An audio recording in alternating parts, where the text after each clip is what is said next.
Atölye Masal YouTube kanalından herkese merhabalar arkadaşlarım.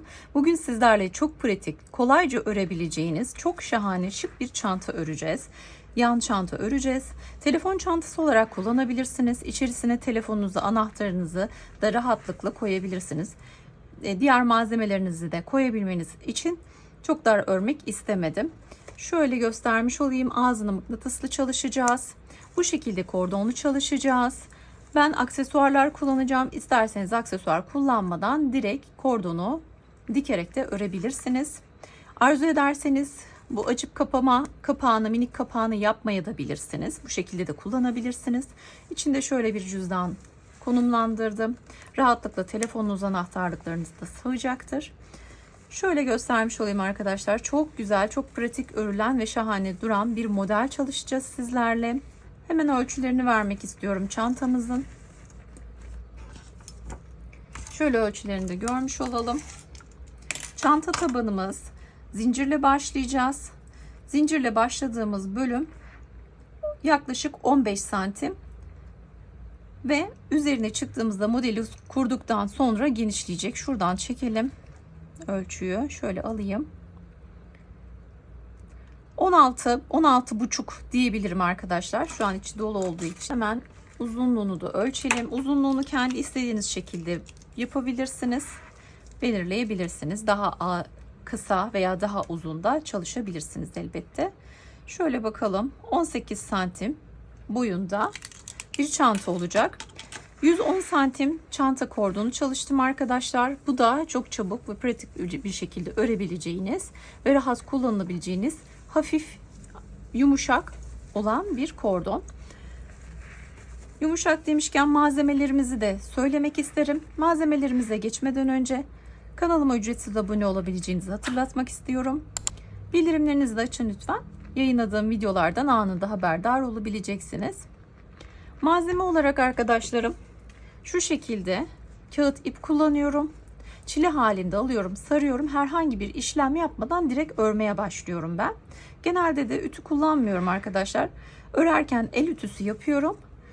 Düzelte düzelte örüyorum ve formunu da o şekilde korumuş oluyor. Tığ olarak da 6 numara yün tığ kullanıyoruz. Elinizin ayarına göre yine tığ numaranızı da isterseniz değiştirebilirsiniz. Aparatlar tercih edecekseniz şu şekilde askı için ve ağzını kapatmak için de mıknatıs aparata ihtiyacımız var. Malzemelerimiz hazırsa o halde hadi gelin bu şık çantayı örelim. Şimdi kağıt ipimizde zincir çekerek başlayalım. Şöyle bir kilitleme yapıyorum. Üzerine 1, 2, 3, 4, 5, 6, 7, 8, 9, 10, 11, 12, 13, 14, 15, 16, 17, 18, 19, 20, 21 adet zincir çekiyorum arkadaşlar. 21 adet zincir çekiyoruz. Hepsinin ölçüsüne aynı olmasına dikkat edin. El ayarınızın yapacağımız model için de bu önemli. Zincirimizin boyu şöyle biraz da esneteceğiz. Şöyle 15 santim. 15 santim. Tabii şimdi biz ikinci zincirden itibaren geri döneceğiz. Birazcık kısalmış olacak ama modeli kurduğumuzda genişleyecek. Şimdi ikinci zincirden dönerek devam edeceğiz. Zincirin şu kanadından değil, tersini şöyle çevirin. Hafif yan çevirdiğinizde göreceksiniz arkadaşlar. Şurada kesik kesik ilmekler var. Onlardan alarak öreceğiz. Şöyle hemen bir tanesini alayım. Sık iğne ile öreceğiz ilk sıramızı. 1, bakın şunları alıyorum. 2, şu ilmekleri şöyle göstereyim. 3, 4. Her birine bir sık iğne yapacağız. Başa kadar aynı şekilde devam edelim. Son sık iğneme, son zincirime de bir sık iğne yapıyorum. Şöyle el yordamıyla düzeltiyorum. Mutlaka örerken düzeltin sık sık. 2, 4, 6, 8, 10, 12, 14, 16, 18, 20 tane sık iğnemiz oldu. Şimdi dönüyoruz. Tam karşılığından devam edeceğiz. Buraya yapmıştık zaten. Bir yanındakine devam ediyorum şimdi.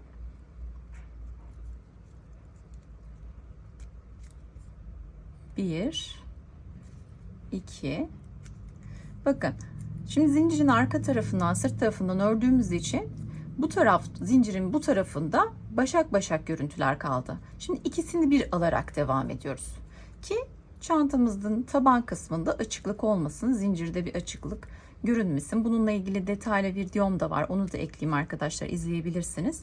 Zincirle başlayacağınız örgülerde nasıl açıklık olmadan kullanım yapabilirsiniz. Teknik ipuçlarıyla videolarım var. Onu ekleyeceğim ben aşağı açıklama kısmına. Şimdi hepsine bir sık iğne yaparak devam ediyorum. Bakın. Şu şekilde görüntü olmuş oluyor. Çok daha muntazam oluyor.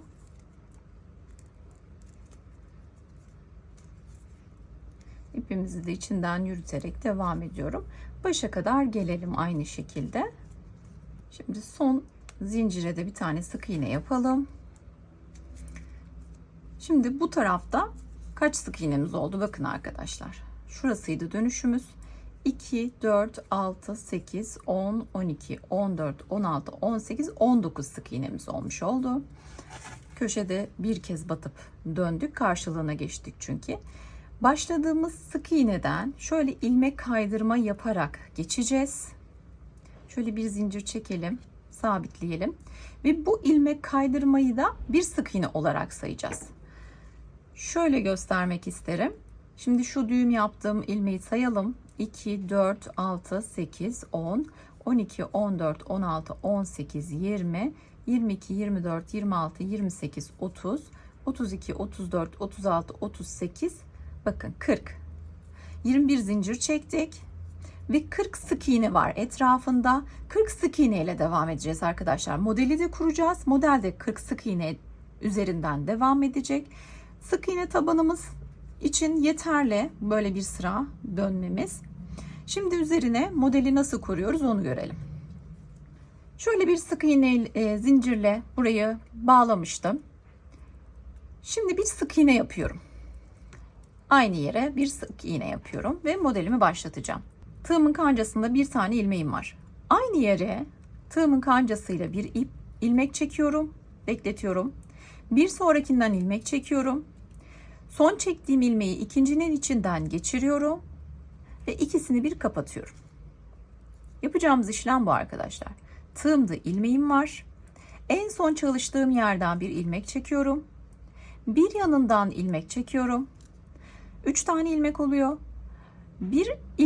En son çektiğimi ikincinin içinden geçiriyorum. Sonra ikisini bir kapatıyorum. Son çalıştığım yerden ilmek çekiyorum. Yanındakinden ilmek çekiyorum. Ve ikincinin içinden geçirip kapatıyorum. Bunların çekerken ilmek boylarının aynı olmasına dikkat edin lütfen. Hepsini de aynı yapın yani. Şimdi bunu çektim. Bunu da çektim. Bu biraz daha kısa. Bunun içerisinden geçiriyorum ve hepsini bir kapatıyorum. Tekrar yapalım. Son çalıştığımdan ilmek alıyorum. Yanındakinden ilmek alıyorum. Son çektiğim ikincinin içinden geçirip en son kapatıyorum. Çok zevkli. Öğrendikten sonra yapması çok da pratik ilerliyor arkadaşlar. Merak etmeyin. Kolayca öğreneceksiniz. Uyguladıkça, eliniz alıştıkça hızlı bir şekilde örmeye de başlıyorsunuz. Ve çok kısa bir süre içerisinde de çantanızı bitireceksiniz. Çantamızda tek model çalışacağız. Sadece bu modeli çalışacağız. 20 tane sık iğnemiz var. 20 sık iğneye de aynı işlemi yaparak düz bir şekilde devam ediyoruz. Duvarını örmeye başladık ve istediğimiz uzunluğa gelene kadar aynı işlemi yapacağız. Telefon çantası, fakat telefon çantası için birazcık geniş bir çanta. Aynı zamanda kartlık, küçük cüzdan da koyabileceğiniz şekilde tasarlamak istedim. Anahtarlarınızı da rahatlıkla içine koyabileceğiniz şekilde olmasını istedim.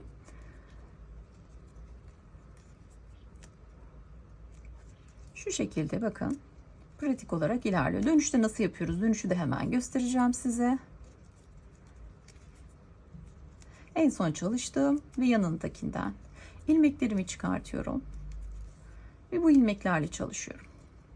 Bakın dönüşteyiz. Şurada bir sık iğne, burada bir sık iğne, burada bir sık iğne var.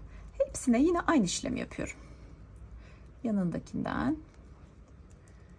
alıyorum ilmeğimi, içinden geçiriyorum ve kapatıyorum. Son çalıştığımdan ilmek alıyorum, yanındakinden alıyorum, içinden geçiyorum ve kapatıyorum. Bakın dönüyoruz.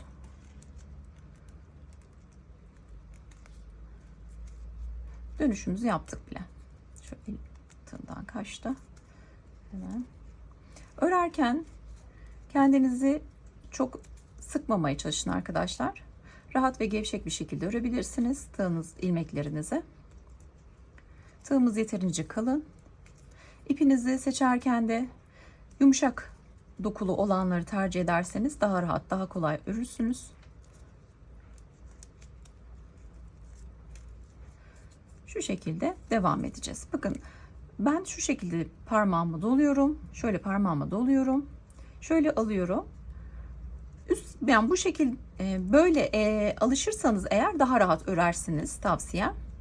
Üst sıralarda kıvrılacağı için parmağınıza dolayıp örmesi zor olabilir. Bakın böyle daha pratik oluyor. Ben kendimce kendimce bu yöntemle rahat örüyorum. Size de tavsiye ederim. Tabii eliniz nasıl alıştıysa, nasıl rahat örüyorsanız, bir alışıklığınız varsa öyle de devam edebilirsiniz. Şöyle bir bakalım. Birkaç sıra ördükçe mutlaka el ütüsüyle düzeltin. İplerimize herhangi bir işlem yapmadığımız için el ütüsüyle düzelterek devam ettiğinizde kalıp gibi olacak arkadaşlar. Bakın şöyle devam edecek. Modeli ilerlettikçe birazcık daha genişleyecek. Şimdi ben 21. sıraya kadar örüyorum ve ağız kısmı için buluşacağız arkadaşlar. 21 sırayı tamamladım. Şöyle bakalım. 2, 4, 6, 8, 10, 12, 14, 16, 18, 20, 21. 21 sıra tamamlanmış oldu. Başlangıç noktamız bu taraftaydı. Örerken mutlaka el yordamıyla dediğim gibi düzeltin. Parçanız büyüdükten sonra şu şekilde de esneterek onu düzeltebilirsiniz. Çok güzel bir tarif arkadaşlar. Motifler çok güzel duruyor. Bütünleşip örüldüğü zaman. Şimdi çantamız çıt çıtlı bir çanta olacak. Ağız kenarını nasıl yapalım onu göreceğiz. Şöyle son ilmeğimi de sizinle birlikte almış olayım. Şimdi bir ilmek kaydırmayla yan tarafa birleştiriyorum. Ve ilmek kaydırmaları yaparak ağız kısmına dönüyoruz.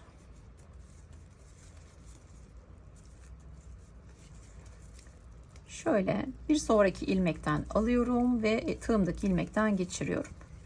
Bir sonraki ilmekten alıyorum, tığıma geçiriyorum. Çok sıkı örmemeye çalışın yine. Ağzı büzülmesin çantamızın. Yaptıkça da el yordamıyla düzeltelim. Bir sonrakinden alıp tığımdakinden geçiriyorum. İlmek kaydırma yapıyorum. Şöyle bir bakalım görüntüsüne. Şöyle arkadaşlar.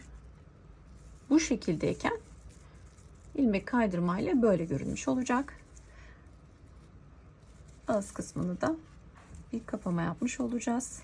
Bitirme yapmış olacağız. Oldukça basit. Rahatlıkla modeli öğrendikten sonra örebileceğiniz bir çanta.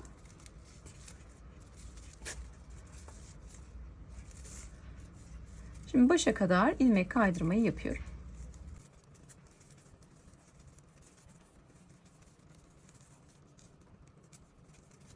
İpimi kesiyorum.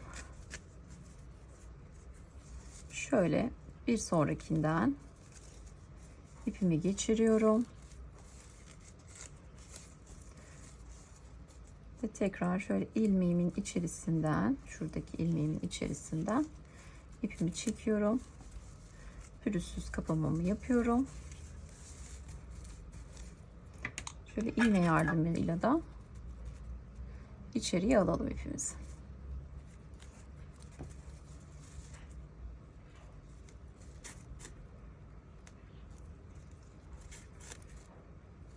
Şöyle ilmek aralarından geçirerek saklıyoruz.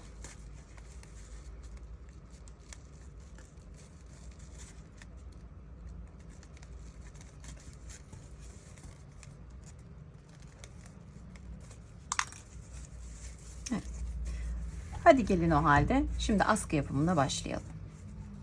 Çanta aparatlarımızı da alalım.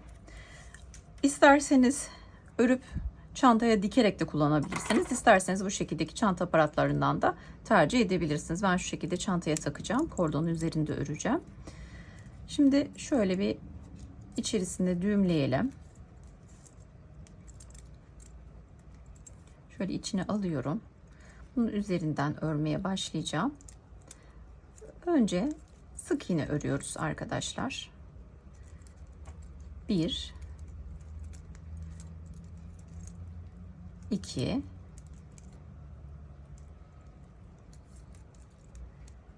3 4 ve 5. Şimdi bu ipimizi içinden yürüteceğiz. Şuradan şöyle bir zincir çekiyorum. Başlangıç ipini de alıyorum arasına. Bu sırada da yine sık iğne öreceğiz. Her birine bir tane olmak üzere. 1 2 3 4 5 adet. Şimdi bir sıra daha örelim ve son sıramız olsun bu. 1 2 3 4 ve 5. Sonuncuyu da alalım. Şimdi bu şekilde devam etmeyeceğiz arkadaşlar. Ne yapıyorum? Bu ördüğümü şöyle sol tarafına çevirerek şu örgünün ilk ördüğümüz yerin arkası içeride kalacak şekilde ilk sık iğnenin içerisinden geçirerek tığımın kancasını bir ilmek kaydırma yaparak birleştiriyorum. Bakın. Şimdi şöyle ördüm geldim. Çeviriyorum. İlk ilmeğimin içerisinden ilmek kaydırma ile birleştiriyorum. Şimdi 1 2 3 zincir çekiyorum. Bunu bir kabul ediyorum. Trabzanlarla devam edeceğim. Hemen yanındakine bir üçlü trabzan yapıyorum. İkinci üçlü trabzanımızı da oluşturmuş olduk. Hemen yanındakine geçiyorum. Üçüncü trabzanım. Hemen yanına geçiyorum. Dördüncü trabzanım. Hemen yanına geçiyorum. Beşinci trabzan. Kapattıktan sonra hemen şu altta yaptığımız ilmek kaydırmayı kullanacağız. Bakın şu altta bir ilmek var. Tamamını toplamaya dikkat edin. Hepsinin içinden geçiriyorum. Bir trabzan yapıyorum buraya. 6 tane trabzanımız oldu. 6 trabzanla çalışacağız artık. Şimdi ilkinin içerisinden geçireceğim. Şöyle iki telini de alacağım. Evet, bakın. Şimdi bir ilmek kaydırma yapıyorum. 1 2 3 tane zincir çekiyorum. Bir sonrakini atlıyorum. 1 2 3 de çekiyorum. Üçlü trabzan yapıyorum. İkinci üçlü trabzanımı yaptım. Şimdi hepsine yine birer tane çalışıyoruz. Üçüncü trabzanımız. Dördüncü trabzanımız. Beşinci trabzanımız. Hemen şöyle toparlayalım. Ve altıncı trabzanımız. İlk oluştururken ilmek kaydırmanın üzerine yaptığımız trabzanı da artık dahil ediyoruz. Şimdi hemen ilkinin içerisinden şöyle şuradan bakın. Şunu ve şunu almaya çalışıyorum. İlk yaptığımız zincirde. Şöyle biraz sıkıştıralım. ve ilmek kaydırma 1 2 3 zincir.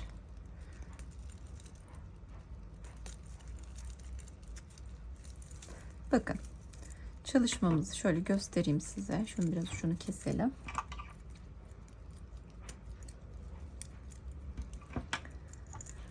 Şöyle başladık. İki ucunu birleştirdik ve şimdi döne döne örerek devam edeceğiz. Bunu kendi boy uzunluğunuza da göre ayarlayabilirsiniz. Nasıl kullanım tercihi yapacaksanız ona göre de ölçüsünü ayarlayabilirsiniz. Ben şimdi uygun ölçüye gelene kadar aynı şekilde devam edeceğim. Şimdi ben kordon kısmını, askı kısmını bu şekilde tamamladım. 110 santim oluncaya dek ördüm. Şu kısımdan başlamıştık. Bakın üçlü trabzanlar halinde 110 santim oldu. Şuradaki başlangıç itibariyle.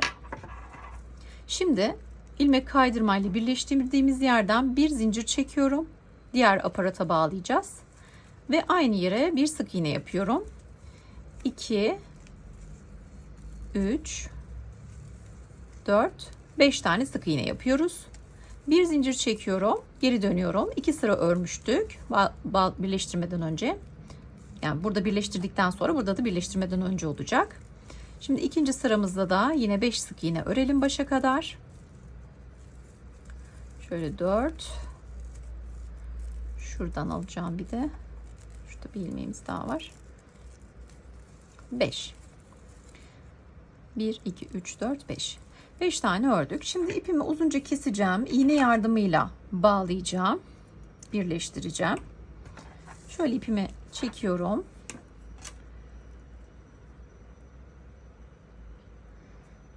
Ve iğnemizi, ipimizi geçiriyoruz. Şimdi diğer aparatı da alayım. Şöyle yapacağım. Aparatın bu boş kısmından geçirip sık iğnenin içinden sabitliyorum. Şu şekilde. Şimdi arkadan getiriyorum içeriden. Yine aynı yere ikinci kez sabitliyorum. İçinden geçiriyorum. Bir sonraki sık iğnenin içinden geçiriyorum. İkişer kez yapacağım aynı işlemi. Her bir boşluk için. Şimdi üçüncü ilmeğimizin içerisinden geçiriyorum.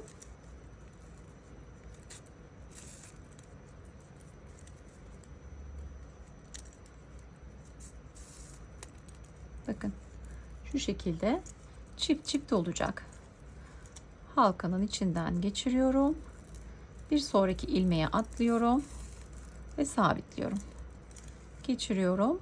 Aynı ilmekten sabitliyorum. Başa kadar yapalım. Şimdi diğerini yapıyoruz.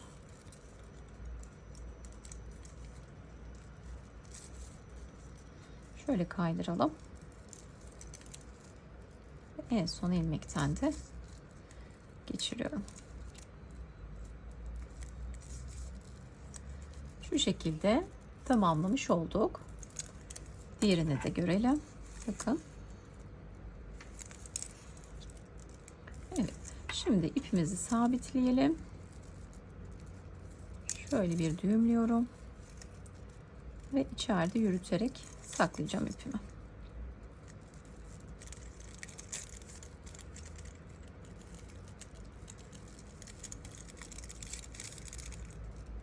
Ve sonrasında arkadaşlar çantamızın ağız kısmı için bir parça ördüm. Hemen ona bakacağız. Şöyle ipimi kesiyorum. Çanta sapımız hazır olmuş oldu. Bakın şöyle bir parça yaptım. Aynı taban çalıştığımız parça, hiçbir farkı yok. 21 zincir çektim. Bir tur 20 sık iğne olarak döndüm. Üzerine modeli kurdum. Bir sıra ördüm. Çantamızın taban kısmının aynısı arkadaşlar. Aynısını yaptım. Sadece bir sıra sık iğne, bir sıra model. Bunu nasıl çantamıza monte edeceğiz? Çantamızda nasıl kullanacağız? mıknatıslı malzemeyi çantamıza nasıl yerleştireceğiz? Hadi gelin şimdi onu görelim. Şimdi çantamızın arka kısmına gelecek tarafta şöyle ben motifi bitirdikten sonra ilmek kaydırma yaptım ve iğnemi direkt geçirdim arkadaşlar. Şöyle sabitleyelim buraya. Şöyle sabitliyorum ve dikiş yapacağım şimdi. Çantamı şöyle el yordamıyla bir düzeltiyorum. Şu şekilde. Tam ortalayacağım. Ve 3. sıraya, ilk 3 sıraya bunu dikeceğim. Şu şekilde.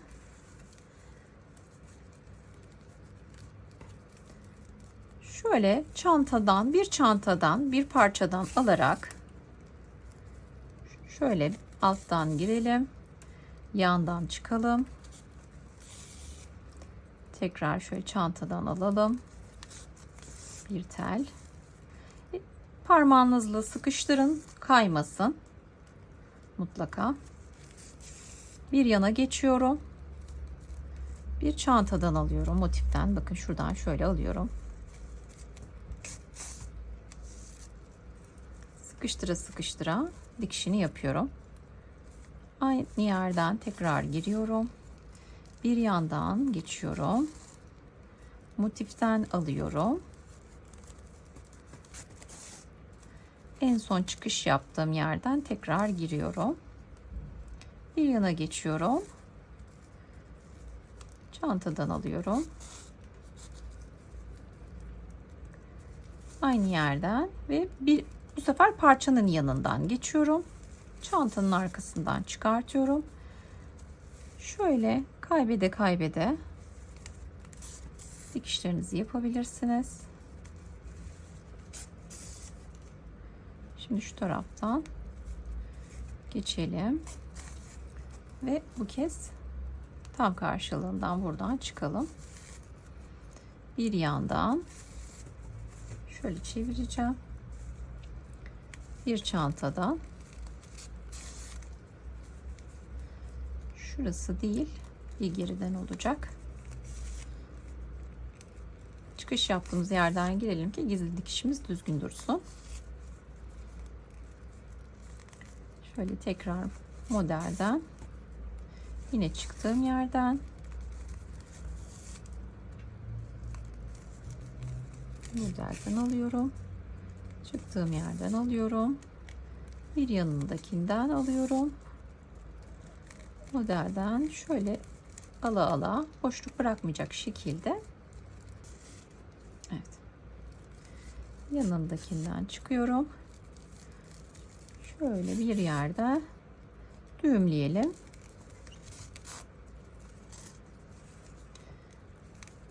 Ve içinde yürüterek ipimizi saklayalım.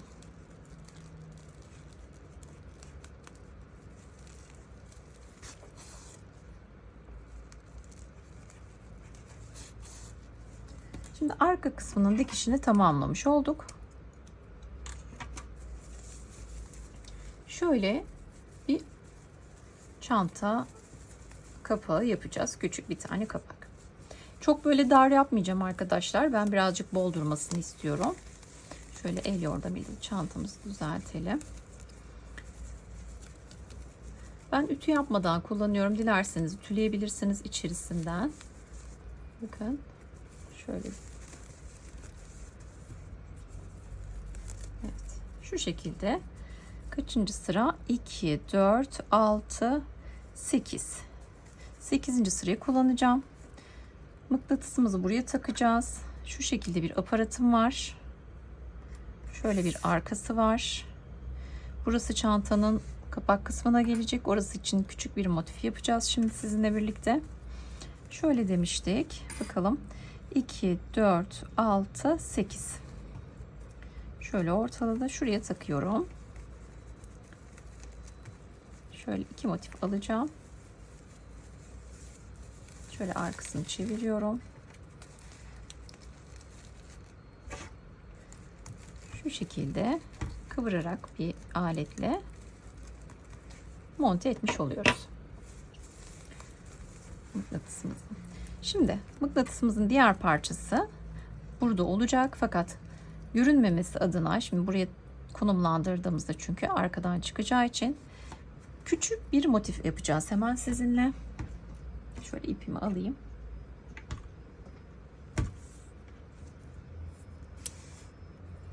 Şöyle bir sihirli halka çalışıyorum hemen. Şöyle biraz uzun tutalım.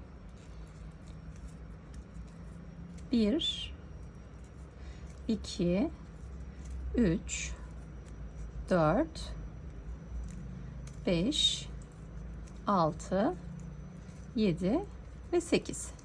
8 sık iğne ile dolduruyorum içine. Şöyle sıkıştırarak kapatıyorum. Ve en baştakinin içinden geçirerek ilmek kaydırma yapacağım.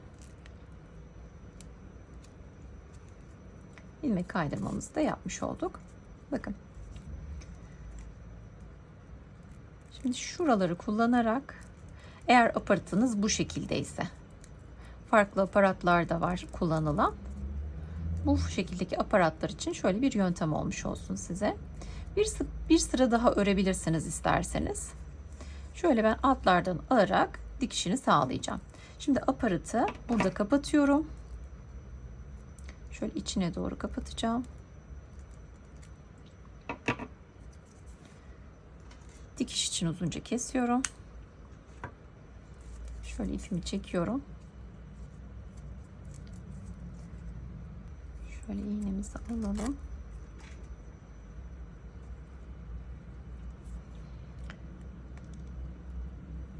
Evet, ipimizi iğnemize geçirelim. Bakın şimdi şu uç kısmına gelecek olan yerde şu şekilde dikişini yapacağım. Bir parçadan alacağım. Bir ördüğümüz parçadan alacağım. Bir kapak parçasından alacağım. Bir ördüğümüz parçadan alacağım. Bu şekilde tamamlamış olacağız. Şöyle hemen dönüyorum. Güzelce dikişinin olduğuna dikkat edin. Bol kalmasın.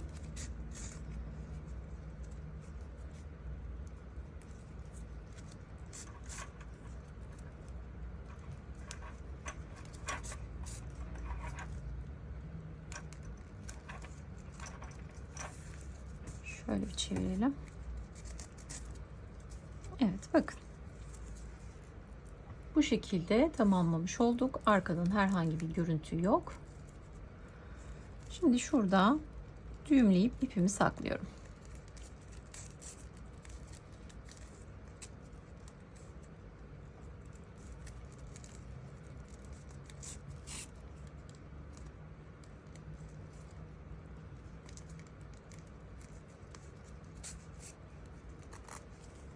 Bu ipimizi de içine çekelim.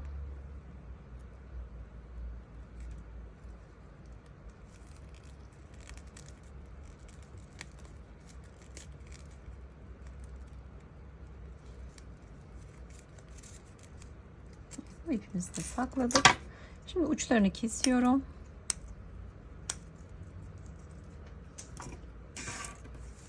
Bakın. Bu şekilde aparatlarımızı da takmış olduk. Şimdi çanta sapımızı da bu çantamıza takacağız. Dediğim gibi isterseniz örebiliriz. Örgü olarak da direkt yapabilirsiniz. Çantanın iç kısımlarından şuralardan dikersiniz.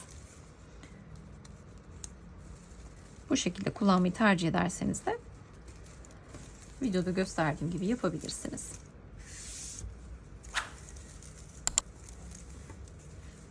Çantamızı tamamlamış olduk. Hepimizin ellerine sağlık. Bu şekildeki içeriklerime ulaşmak için kanalıma ücretsiz abone olabileceğinizi hatırlatmak isterim. Bildirimlerinizi açmayı unutmayın. Yeni bir videoda görüşmek üzere. Hoşça kalın.